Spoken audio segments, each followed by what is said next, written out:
Welcome to Bookshop Bombshells. I'm Elizabeth. I'm Andrea. And this is a podcast where we read a book and tell each other about it. Try not to spoil it for each other in case either of us wants to read it. Yep. Even though these days I don't have any extra time to read extra books. Same. Like here's my biggest issue. So last time I did Dungeon Crawler Carl. Yes. I loved it, right? But I can't just continue to do Dungeon Crawler Carl books on the podcast. So I'm like trying to figure out how to fit in. How do I read part 2? Yeah, like it's literally like it's like my I can't sleep in the middle of the night. So that's the amount of time that I give myself to read the second book. And then any other time it's like dedicated to my actual next podcast book. Yeah, so it's been, and there's no audiobook for that one. So usually that's kind of how I get around that, is I'll have like the an book. audio for pleasure and a read for... So like I'm doing chores, I can just listen to a random book. And then like the actual podcast, I'll read a book. So it's been a rough life, you know? We'll figure it out one day. Eventually I'll get this series read.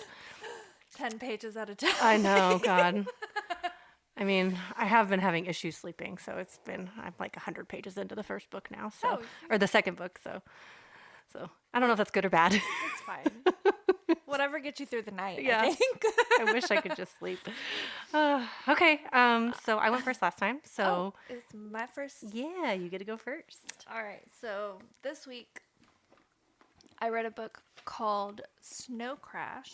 Oh! By Neal Stephenson. Okay, so this is one that I have definitely been told by numerous people to read, but I knew you wanted to do it. Yeah, so. I had a friend that had told me about it and was like, it's one of my favorites. And then I had seen it on your shelf. Or was it Matt's book? Yeah. And he said that it was good. So I was like, okay, I have to read it now. So I finally got around to it.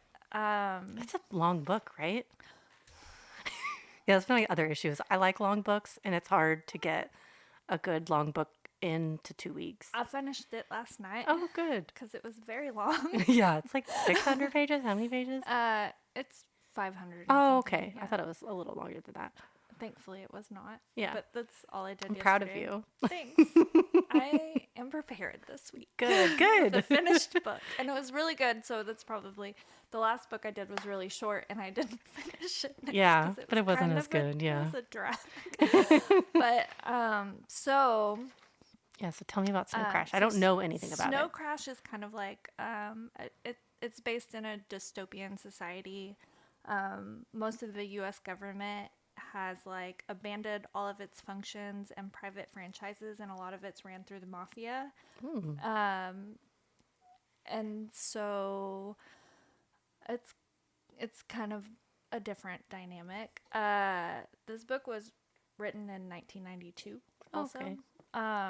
Who's the author? Neal Stephenson. That's right. I knew that.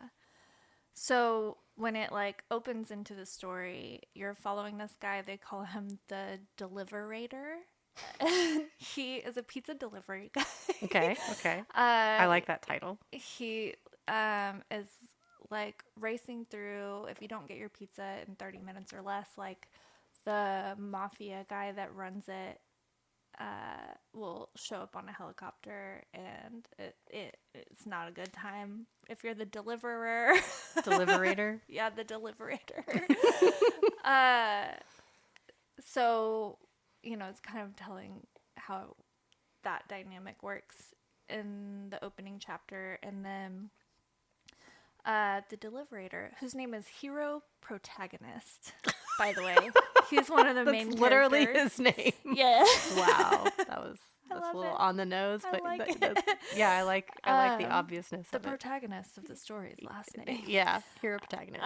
But he's like trying to deliver this pizza, and he gets to like get the new pizza to deliver out, and like the place is on fire, and he has 10 minutes to get this pizza 12 miles away. Oh, wow. And he's like, oh no. And like he's fun.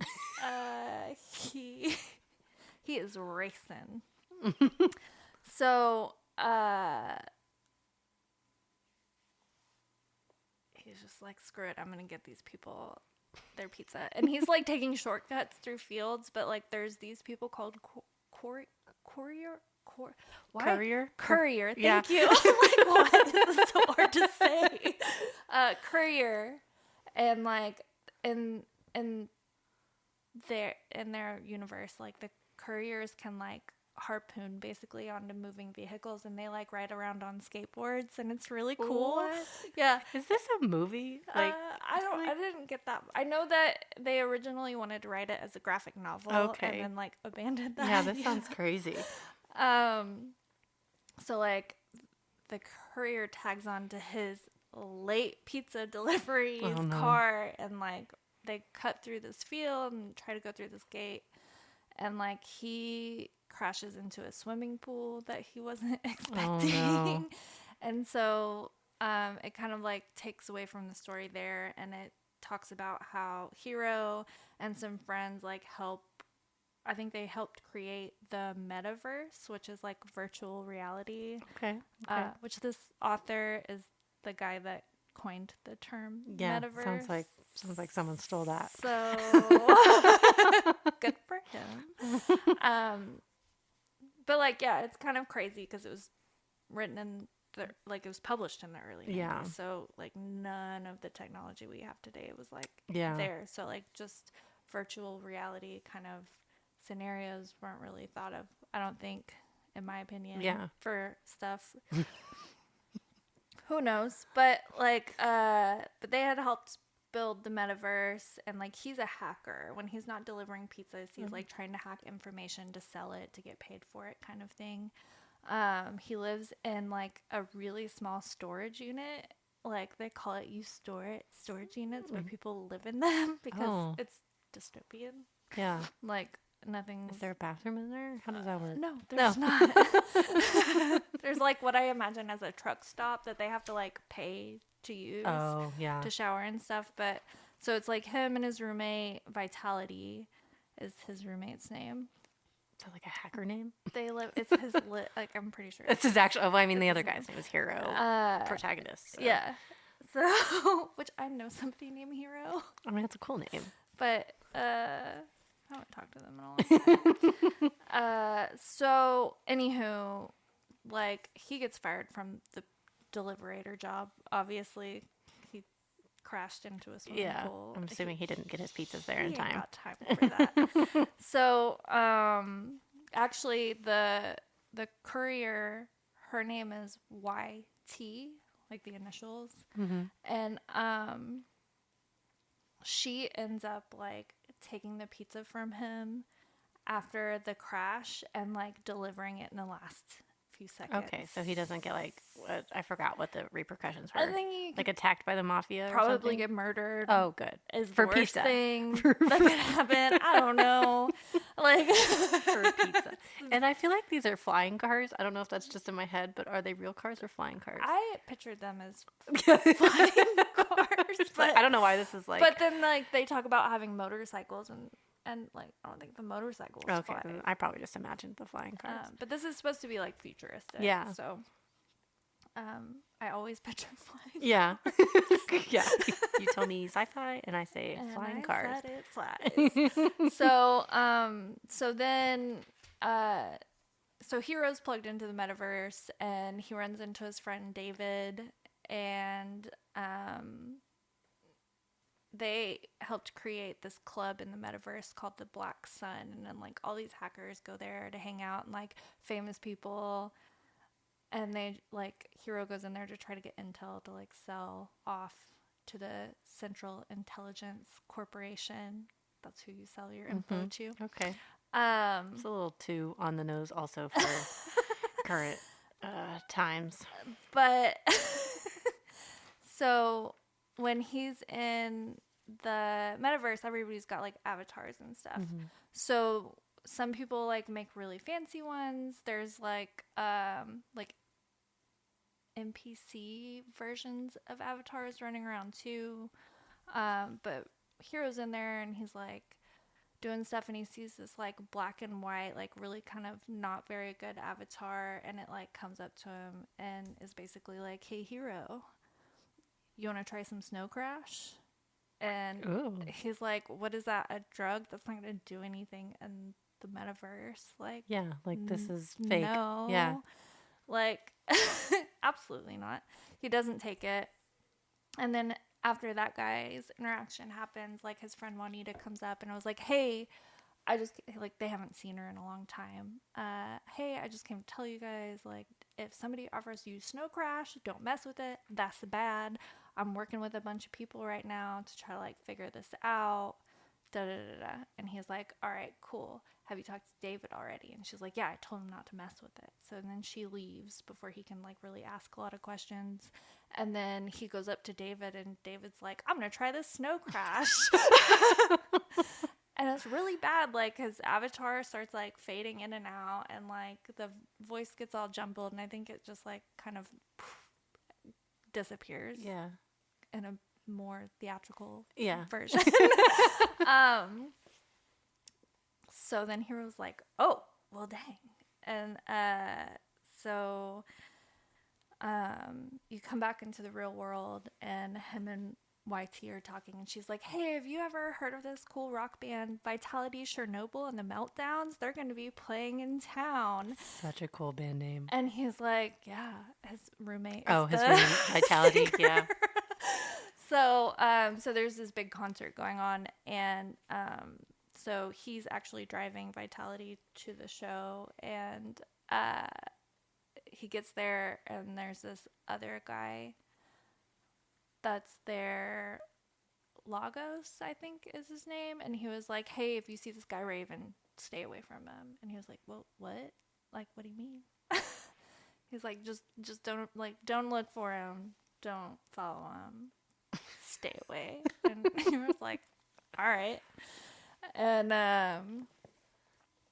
so the show is happening, and he looks over, and there's this like big old dude. It's like I couldn't tell where his shoulders and his head started. I guess he had real long flowy hair. It made him look like he ain't got no neck. But Or he just like has no neck. Yeah. Later we discover his hair blends in with the shoulders. But he's a bigger dude, and he's got this like tattoo across his forehead that says like no impulse control.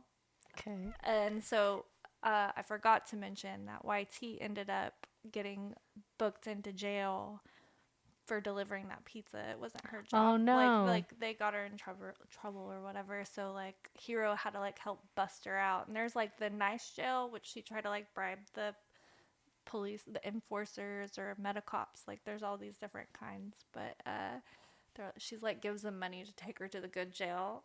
And they're like, yeah, they're booked, or they take the money and it's like, yeah, it's booked. We're taking you to the Clink, which is like a basement of a gas station. So Hero busts her out of there. Oh, good. He was like, you deliver that pizza. You seem pretty cool. Here's my business card. Anyway, they're at the concert. Raven ends up killing that Lagos guy. Okay. With an unknown weapon. Because Hero carries 2 samurai swords on his back all the time. He's way cool. And then the whole story basically is trying to figure out like what is Snow Crash? Mm-hmm. Like it's affecting people in the real world too and in the metaverse. Oh. So like David was in the hospital not conscious, barely. If he did talk, it was just babble. So if you die in the metaverse, you die in real life? No. Just with Snow Crash. Just Snow Crash. Yeah. So it's all of his friends trying to like figure out who's distributing it, like how it's being like how it's messing up people's brains anyway. It was really good. I feel like I could have done that a little better, but yeah. But you should read it. Anybody should read it. Okay. I thought it was great. It's one of my top 5s now. Oh, really? Good. Yeah. I'm just not a good storyteller. It's fine. So believe me. We're practicing. But yeah, that was my story. It's Snow Crash. I assume, I don't know if you looked it up on Goodreads, but I assume it has a good score. Oh, it had like a 4.1? 4.01, really? something like that. That's surprising. I assumed it would be higher. It was higher. It has been around a lot longer. That's something I've been noticing. Is there certain books I think that are newer that have higher scores because everybody's reading them. yeah, or like the people like I noticed like Dungeon Crawler Carl had like a 4.63 and I was like, wow. I mean, it's a good book, but I don't know if I would Have given have it. I wouldn't expect it to be that high. But then I was thinking, I was like, well, maybe just like nerdy people have been reading this book, whereas like, and it's only from 2020 is when it first came out, so like maybe Snow Crash, because it's so much older, has had a lot of people of all types read it, and so that gives it more opportunity for people to be like, man, it's okay. Yeah. I like even the reviews on it, all the ones that had like 1 star was like 4 pages long. Like, they really had something to say about it. But man, Goodreads cracks me up. Like spend 4 pages on a 1-star review. yeah. Like wow. And then all the people that gave it like higher stars were like, this was a great book. It was, you know, way ahead of its time. Like, Yeah. really good. I've heard great things about it. It's, yeah. No. I think it's also like a part, like one of like my husband's top 5 probably yeah, also. It is, it's one of mine now, so. I think that one is an audiobook, so maybe I'll. It is an audiobook. Okay. I told my husband that he should listen to it because I think it's right up his alley. Yeah. So, Yeah, for sure. But anyhow, what did you read this So week? mine is less exciting. Well, it's okay. So, okay. So this week I read The Night Circus. Listen, I saw the back of that and recognized it. Yeah, I was like, that's I thought that you might. circus book, I Yep. think, but I've never read it. I was so. curious if you had or not. I figured if you had, it had been a while because it's from 2011. Yeah. But it's The Night Circus by Erin Morgenstern.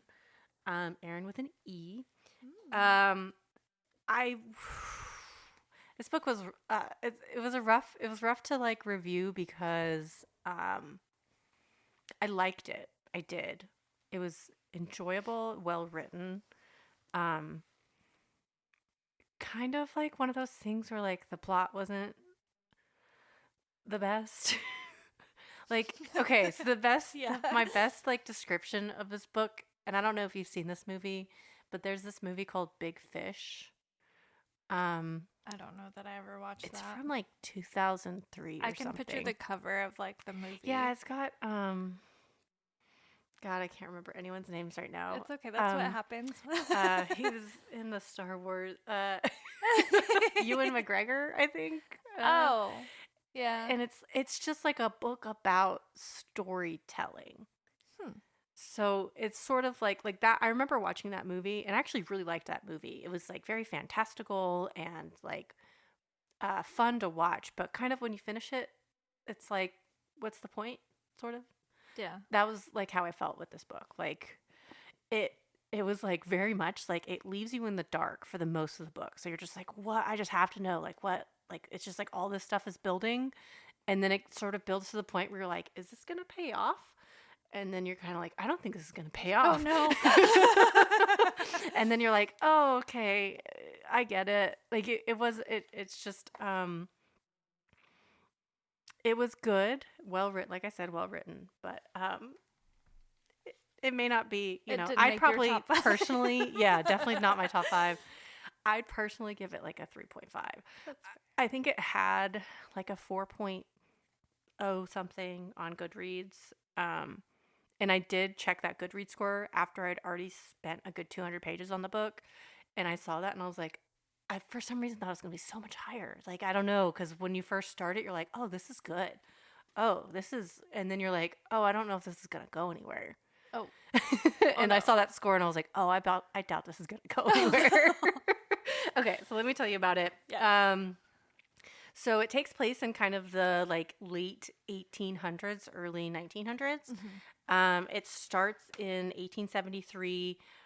There's a 5-year-old girl that is just like dropped off at this like theater with a suicide note from her mother pinned to her coat. Oh. And the manager of the theater can tell like by the curls of her hair, like who her father is. So it's this illusionist, magician, I don't know what you call him. His name is Prospero the Enchanter. So the manager's just like, here's this this thing was dropped off for you. And it's just like this little girl. Aw. And so, they could tell that obviously it was the magician's daughter. He knew immediately too. Her name is Celia. And he jokes that her mother should have named her Miranda, but her mother was not clever enough to think of it. Aw. Which I don't get it. I don't know. Why? I put apparently I'm not clever enough either. Like, what is Miranda? Names are hard. I don't know. I don't know. I was like, why would Miranda be better? So he says this to her and she gets upset, and he had just like poured her like a cup of tea. She like, the tea kind of like falls off of the table seemingly by itself, and then sort of like comes back together and gets placed back on the table like without any sort of interaction with it. Yeah. And the teacup is like, it was never broken to begin with. So Prospero is he's not like surprised, like this would be just like, holy shit, what? Like but he's more like, oh, like you're interesting. And so it's kind of implied that the little girl did this with her mind. It then kind of skips ahead a little bit. We're in London now. We learn that Prospero's real name is Hector. He takes Celia to meet his friend Alexander, which is not his real name. Alexander gives Hector shit about using magic and passing it off as illusions. So basically, like, Hector, like, so this book magic is real. Yeah. In this book. And Hector is like a magician, and he like makes it seem like, oh, these are all tricks that I do, but it's actually magic. All real. Okay. And so this Alexander guy obviously knows that Hector is capable of magic, and it's like playing it down. Yeah, he's like, oh, like they're like, it's like him and Alexander are both these kind of like two different schools of thought on magic. Hector is kind of the more like magic is comes from talent. So like, I was born with this. I am sort of like, I am better than you because it's like a natural instinct that I have. I didn't have to learn it, kind of. Yeah. And then Alexander is kind of the more school of like, anyone can learn magic. Like, and you can be, it's almost like, what is that saying where it's like,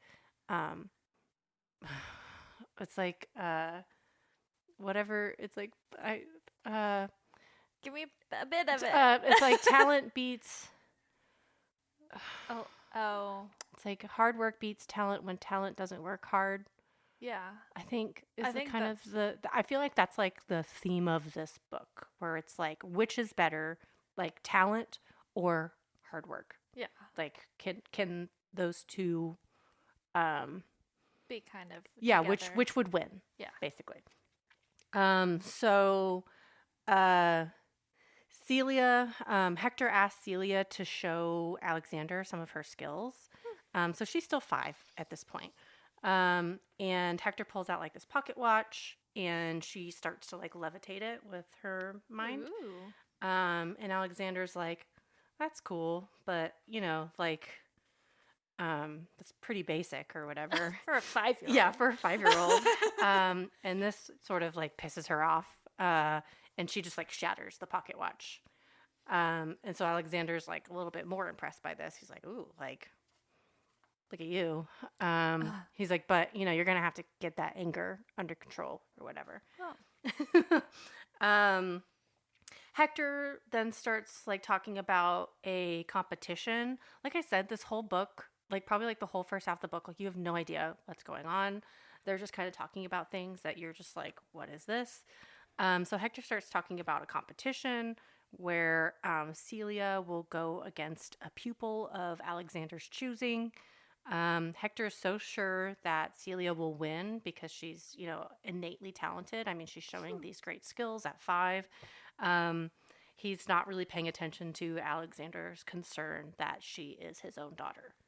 So we don't really know what the competition is, what the stakes are. She's also 5. Like, how do you pit a 5-year-old against someone else? We learned that the competition has occurred between the 2 men before. And the last time Alexander did win. So Hector's like trying to like one up him. Yeah, he's round. Like, I can win this time. The competition is bound with a silver ring. So basically, Alexander takes out a silver ring, places it on Celia's right ring finger, and the ring just like burns into her skin. Oh. Yeah. And it like leaves a scar. And we're like, this is weird. This girl's 5. I don't love a lot of this. Her poor mother, like, has already committed suicide. Her dad seems like an asshole. And now they're just burning rings into her finger. Now they're like abusing her. Yeah. So Hector gives Alexander a gold ring. So whenever he finds his pupil can be bound to the competition as well. Okay. They discuss a venue for the competition, and Hector wants a more public venue, which Alexander does not, but Hector kind of wins out and says that there is a theatrical producer named Chandresh. Man, this is going to be bad. Chandresh Lefevre. Ooh. I don't know if that's French. It's like Lefevre. Chandresh Lefevre. I think you did that beautifully. Thanks. My mom loved all of my French pronunciations between 2 fires, by the way. So Hector basically says the Chandresh guy will be able to come up with a suitable venue for them. So Alexander, like I said, is not his real name. We really don't learn his real name, but the book always calls him the man in the gray suit. Or if we're referring to him by any like another sort of name, they'll call him Mr. A.H. Okay. I don't know. It's weird. That's fine. They never really explained him either, which was kind of upsetting because I do feel like there was like all these like, what? I don't understand is happening. I hope that this gets explained later. So the man in the gray suit, he goes to an orphanage and starts sort of interviewing these children. Like the lady that runs the orphanage doesn't really understand what he's doing or why. But he goes through a couple kids pretty quickly, and then he finds one, and he says, that one, I'll take that one. Give me that orphan. Yeah. And he adopts the orphan. The little boy asks him, like, if he wants to know his name, and the man in the gray suit's basically like, it doesn't matter. You and these books where it's like, I don't want to know your Yeah, I know. It's like the second one that there was like, I don't care what your name is, little child. You don't matter to me. So he adopts the boy and literally shows him no love aside from lessons. He buys him plenty of books and gives him a roof over his head. So this poor boy. Like the next few chapters just cover the kind of 2 pupils and their lessons as they're growing up. So Celia, her lessons are more practical, more like hands-on, but also there's a lot of abuse involved. So she's really good at, like we saw with the teacup, she's really good at putting things back together. So her dad decides to do things like break her hand and make her put the bones back together, or he would slice all of her fingers open, and then she would have to and he would make her do it, and like you have to do it all at the same time, like mend all of your fingers back together. Yeah, it's really messed up. And then we don't know the boy's name yet. Sorry, the boy, his is more kind of like I said, the like intellectual, like he learns from books, right? But his is like neglect. He just leaves them there. Yeah, he gets the man in the gray suit comes every now and then. They do some lessons. All the rest of his time is just reading and learning by reading. He gets a biscuit every now and then. Yeah. He has no interaction with other people. Dang. Like this kid does not get any love or support. Like both these poor children. It feels really bad for them. It's how you grow a really good magician. Yeah, I mean that's all that matters, right? It's just a really good magician. Alexander, I guess I guess it was kind of like all training, and at a certain point, he decides the boy is going to be a good enough competitor for Celia, and he does the same thing where he binds the ring to him, and he has the scar also. So that goes on for, I don't know time. What's that, like 9 years, 7 years? Math is fun. So 1885, don't check my math. It kind of follows like a bunch of different storylines. So Chandresh is the storyline. He has an idea for a circus. So he's known for these lavish midnight dinners, which sound really freaking cool. Like if I could stay up till midnight. If I could just keep my eyes If I open. could stay up till midnight, like this would be so cool, where they just have like I don't know, 4-course meals and like wine and drinks, and they have like desserts. Yeah, desserts, like amazing desserts. He's like really rich, so they have like these like amazing chefs that, make this amazing food, and they'll have some sort of entertainment or whatever like for the night. And so he invites some key people to the dinner this night, and they're the people that he wants to help him design a new kind of circus, one that only opens at night. Night Circus. A night circus, yes. So Mr. A.H., or the man in the gray suit, or Alexander, is included in this dinner, and so that's kind of the decided venue, basically. Okay. So A.H., Mr. A.H., I don't know. We never learned what those letters stand for. He helps his pupil, which we now learn, now that he's like an adult. He gives himself a name, Marco. All right. And he helps Marco get a job with Chandresh as his assistant. So in London, 1886, Marco is supervising the auditions for an illusionist for the circus. So they already have like a lot of cool, like they have like contortionists and like people like circus, like acrobats, artists. And there's like big cat people, and so they're trying to get a good illusionist for the circus, and Celia shows up to audition. So the coordinators aren't like really happy. Like they're like, no one's gonna want to see a woman illusionist. It is 1886, so women aren't really well respected, especially in a profession like that. But she mentions that her father is Prospero the Enchanter, and so they're like, ooh, that's interesting. So she does a lot of cool tricks in her audition. She like turns Marco's notebook, so he's just like there like as the assistant, and she like turns his notebook into a white dove, and it like flies across the theater. She like changes the color of her dress by just like spinning around. And she like changes the color of her hair, like just like That's before their eyes. Cool. Yeah. And Marco is like, oh shit. He immediately knows this is his competitor for whatever this competition is. No one knows. No one knows what the rules are, what the stakes are. It's literally just these two people against each other. And the circus is the venue. That's cool. Yeah, like I said, it's a really cool book. It is a love story, so That's fine. I will add that piece to it. And it's sweet. There's some sweet spots to it, but I don't know. If you just have some extra time and you don't mind wasting it on 500 pages, I think it's like 516 pages or something like that.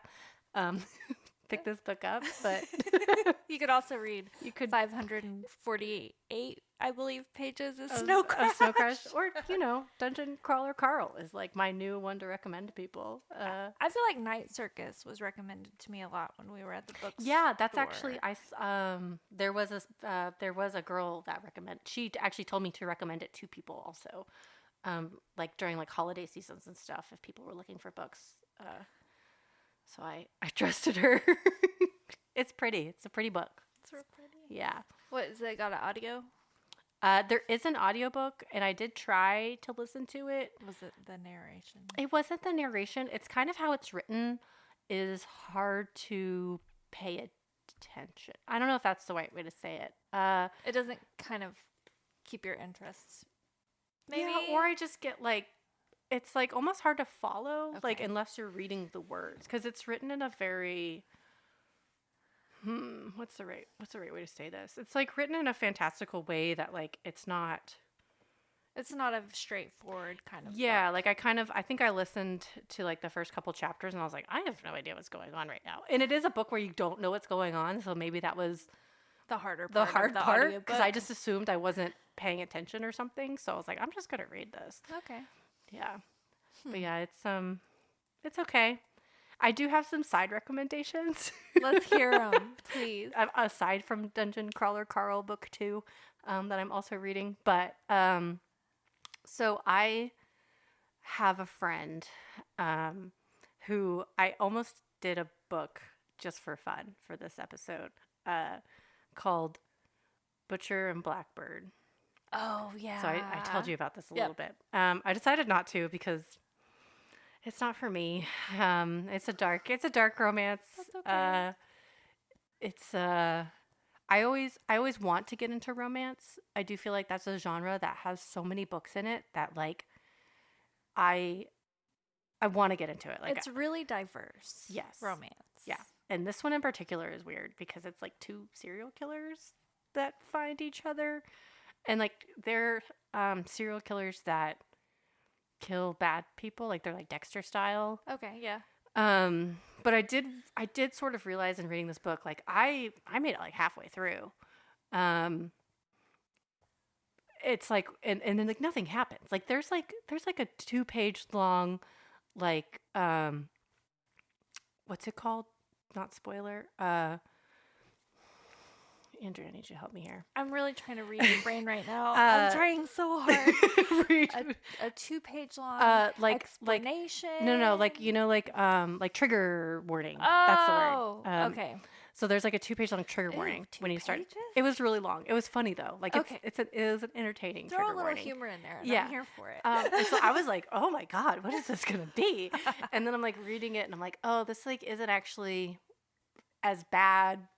It was a lot of like I don't think there was like any sex in the first half of it. Heavy petting. Not even that. Oh, well. It was weird. And then finally when it did sort of start getting sexy, I decided I got bored.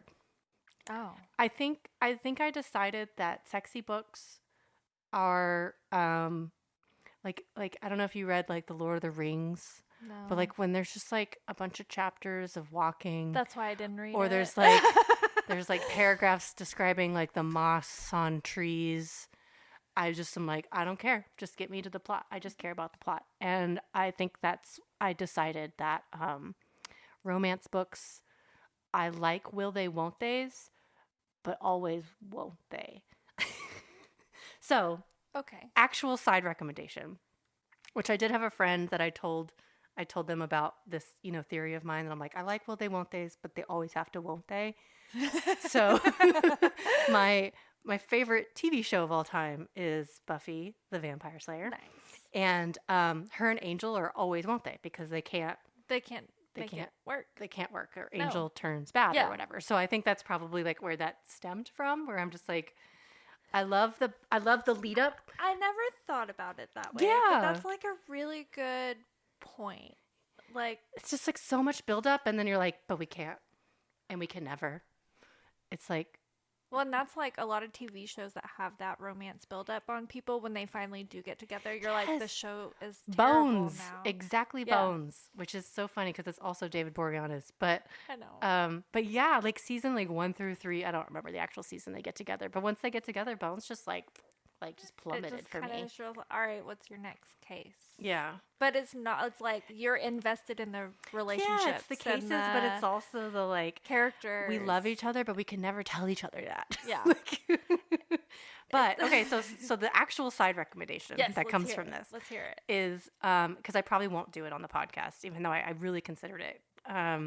Is Assistant to the Villain. Oh, that's on my to-read list. I actually, the third book just came out, so it's Assistant to the Villain. Oh man, there's so many A words. Accomplice to the Villain, and Oh man, I can't remember now. I'm It's literally. okay. We will forgive you for not knowing Thanks. it off the top of your head. And then the third one, which the third one could be Accomplice. I can't remember. But the first one is Assistant to the Villain. And I started reading the third one because it just came out. And I realized that I didn't remember anything that had happened in the first two books. So I reread the first one or listened to it on audiobook. And it's so good. I'll have to look into it. It's been on my to-read list for a long time. It's will they, won't they never will, which is exactly what I want. It's like it is like in a fantastical, magical little place, but it's like very silly. Like it kind of makes fun of itself. Yeah. Like it was kind of my like, if you didn't like A Court of Thorns and Roses, but you still want to give that genre a chance, this is what you should read. this is what you should read. Yeah. So that's my side rec. I don't have a side rec this week. I don't blame you. But it's a long book. Yeah, I'm sure. Also, with your name thing, like, so the character David in the book, his name is spelled DA5ID. Nice. And when I saw it, I was like, we just gonna call him David. Yeah, Defied. And then I Googled it because I was like, oh, he's in this book. Like, he's in the beginning part of the story a whole lot. So I was like, okay, what's it like? Am I saying it right? And they were like, yeah, it was just trying to make it more like tech. Yeah. Since they're hackers and stuff. So. Just like a cyber punk. Like, yeah, like isn't it kind of original cyberpunk type? Esque, yeah. Yeah. Yes. Cool. Okay, so our books this week were Snow Crash by Neal Stephenson and The Night Circus by Erin Morgenstern. And pick them up if you have time and you want a good book. All right. We'll see you guys next time. Bye, guys. Bye.